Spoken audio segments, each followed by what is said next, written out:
नमस्कार। Hindi dictation YouTube channel पर आप सभी का स्वागत है। रेडी हो जाइए 5 सेकंड्स में डिक्टेशन लिखने के लिए जनसत्ता समाचार पत्र से।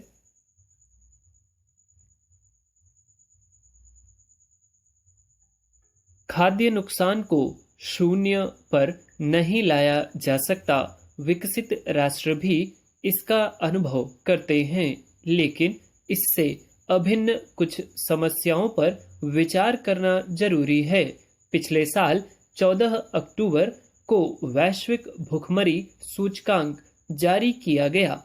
उसमें 121 देशों की सूची में भारत 107वें स्थान पर था। अब माना जा रहा है कि देश में भूख और कुपोषण का स्तर गंभीर स्तर पर है।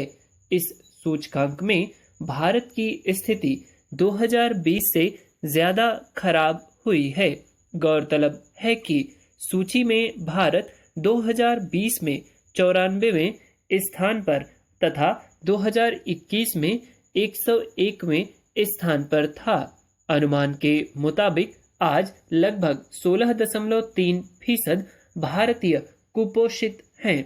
इसी क्रम में यह भी तथ्य है कि प्रत्येक 3 बच्चों में से लगभग एक का कद औसत से कम है, जिसका अर्थ है कि 5 वर्ष से कम उम्र के बच्चों की ऊंचाई का अनुपात उम्र के हिसाब से कम है। यह स्थिति भारत के दूध, दाल, केले का सबसे बड़ा उत्पादक होने और दुनिया में गेहूं, चावल और सब्जियों का दूसरा सबसे बड़ा उत्पादक होने के बावजूद है। भारत मछली और पोल्ट्री जैसे पशुधन उत्पादों के शीर्ष उत्पादकों में से एक है, लेकिन सच यह भी है कि यहाँ का 40% भोजन कूड़ेदान में फेंक दिया जाता है और वहीं समाप्त हो जाता है।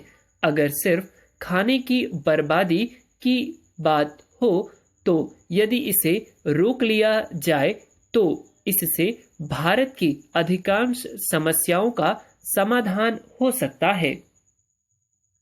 प्राचीन भारतीय ज्ञान के अनुसार भोजन को अमृत के रूप में माना जाता है और भोजन की बर्बादी को पाप माना जाता है। यह विचार आगे सिखाता है कि हमें हमेशा उससे थोड़ा कम खाना चाहिए जितने से पेट भरता है। दूसरे शब्दों में हमें अपनी भूख से थोड़ा कम खाना चाहिए।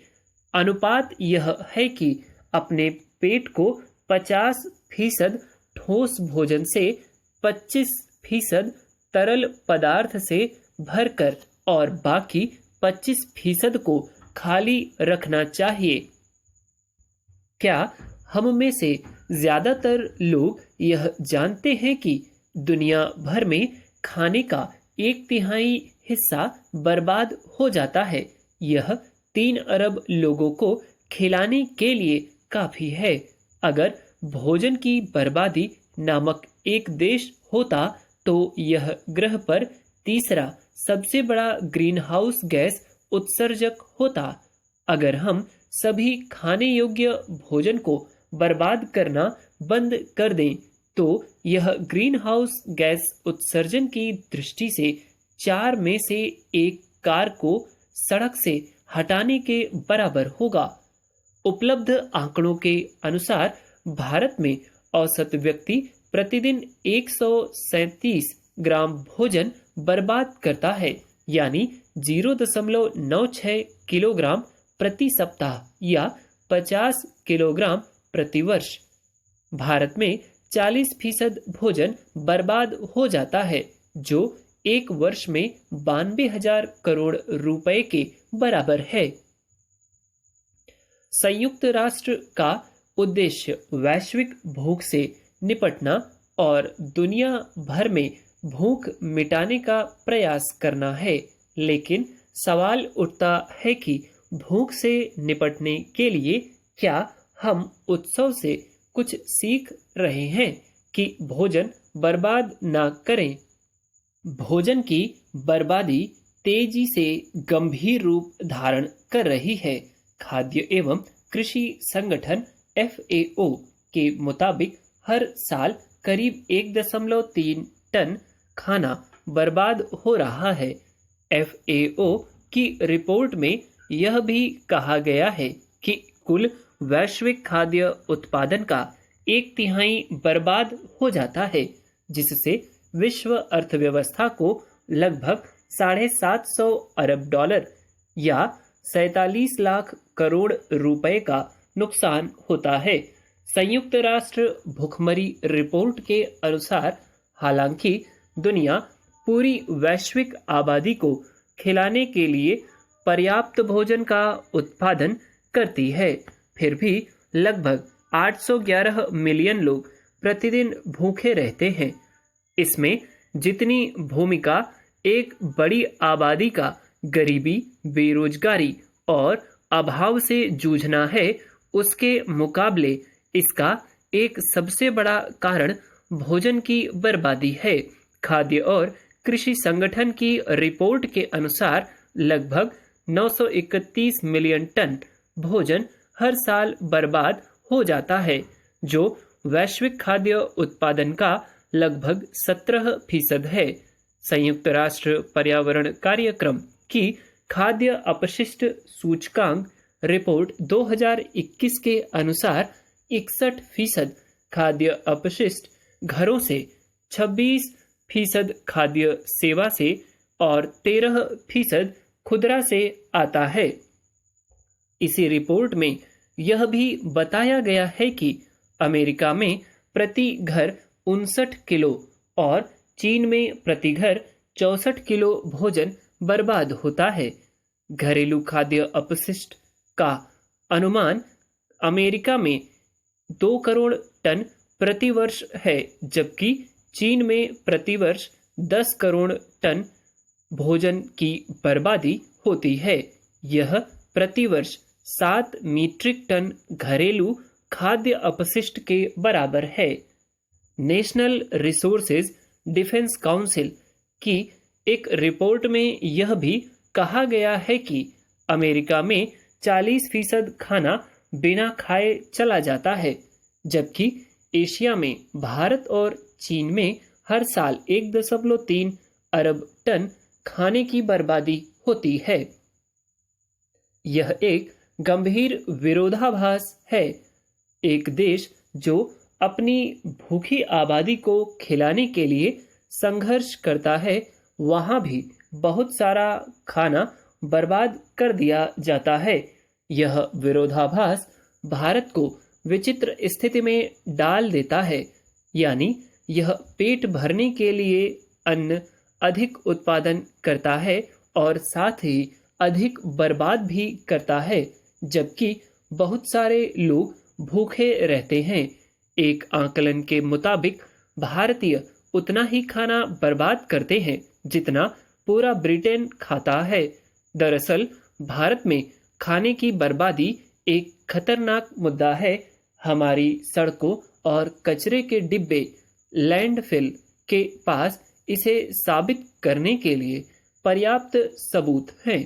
भोजन की बर्बादी केवल भूखमरी या प्रदूषण का ही संकेत नहीं है, बल्कि देश में कई आर्थिक समस्याओं जैसे महंगाई का भी संकेत है। भारत में जितनी बड़ी शादी, उतनी बड़ी पार्टी और उतना ही बड़ा कूड़ा कचरा। शादी, रेस्तरां, होटल, सामाजिक और पारिवारिक समारोह भारत में खाद्य अपशिष्ट उगलते हैं। संयुक्त राष्ट्र पर्यावरण कार्यक्रम की खाद्य अपशिष्ट सूचकांक रिपोर्ट 2021 के एक आंख खोलने वाले रहस्योद्घाटन में यह उजागर हुआ था कि भारतीय परिवार प्रति व्यक्ति प्रति वर्ष 50 किलोग्राम भोजन या 7 करोड़ टन प्रति वर्ष बर्बाद करते हैं। भारत में 40% भोजन बर्बाद हो जाता है, जो कि सालाना 10,000 करोड़ रुपए के बराबर है। सकल घरेलू उत्पाद का लगभग 1% भोजन की बर्बादी के रूप में समाप्त हो जाता है। भारत में कृषि मंत्रालय के अनुसार हर साल उत्पादित 50,000 करोड़ रुपए का खाद्यान्न बर्बाद हो जाता है।